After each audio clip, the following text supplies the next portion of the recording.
Hi, Ryan Zupan here with Citywide Mortgage Services.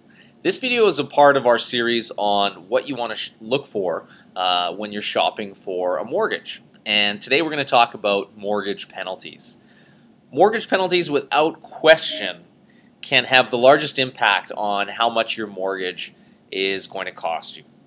The penalties can range from the very manageable to the borderline devastating.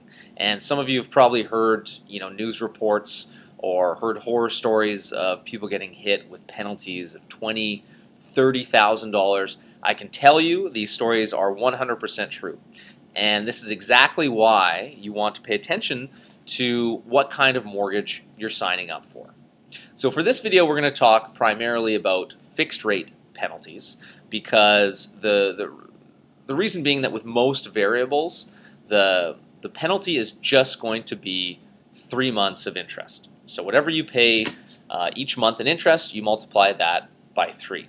On the penalty side of things, this is what you want. It's a lower penalty than you can get with other types of mortgages. Now there are exceptions to that. I mean, right now there are a few variable products kicking around that have a very, very low rate, which is great, but the catch to that is they have extremely high penalties.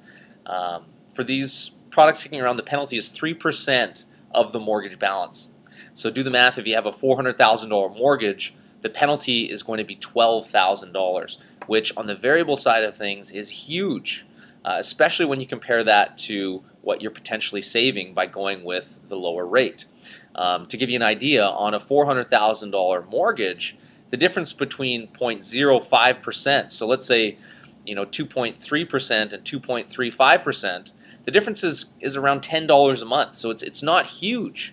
You have to ask yourself, is it worth risking, or is it worth risking a penalty that is going to be $9,000 or $10,000 higher to save $10 a month for the next 5 years? Probably not, but it depends on the client. But it's definitely important that you're asking the right questions and that you know what you're signing up for before you run into that situation and it's too late. Now, taking the conversation over to the fixed rate side of things. So the penalty is a little bit more complicated on this side of the arena. It's the greater of 3 months of interest, so the same penalty as the variable, or a calculation of, it's called the interest rate differential, or the IRD. Now, the IRD is a formula the lender uses which factors in how much money the bank's going to earn by re-lending your mortgage out for the remainder of your term. So, for example, let's say you're in a 5-year fixed mortgage, and once you get to year 3, you're going to break the mortgage. Well, you have 2 years left on your 5-year mortgage. You're 3 years in. So the lender wants to know how much are they going to earn if they re-lend your mortgage out for those remaining 2 years. So where rates are at that time. If the 2-year rate is higher than your interest rate, well, the bank's going to be making more money. If you're paying out, your mortgage at 3% and the lender can re-lend it at 4%, well, the lender's better off. So in that situation, the penalty is just going to be 3 months of interest. On the flip side of that, if rates have dropped down, so let's say your rate again is 3%, and if the bank, if the 2-year rate is at 2.5, well, in that situation, the bank's going to be worse off because they're losing money there. And that's a situation where you can get into having very, very, very high penalties. Now, the kicker to this IRD calculation, to make it that much more complicated, is that the calculation differs from bank to bank. Some lenders are just going to do a straight comparison. So they'll just compare your interest rate to the rates at that time. So if your rate's 3% and the comparison rate is, or the 2-year rate is 4%, they're just comparing 3 to 4. Easy peasy. But for some institutions, it is not that simple. Some factor in the discount they gave you off of their posted rate.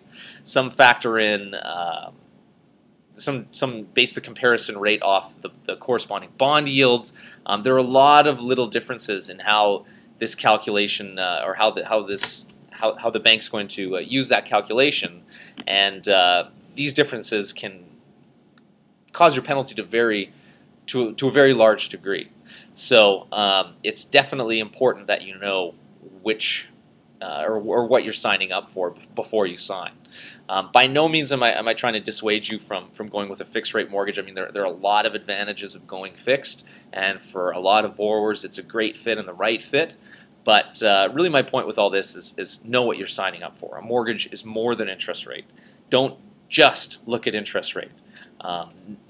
Know that what you're going for is going to be the right fit, and you will thank yourself down the road.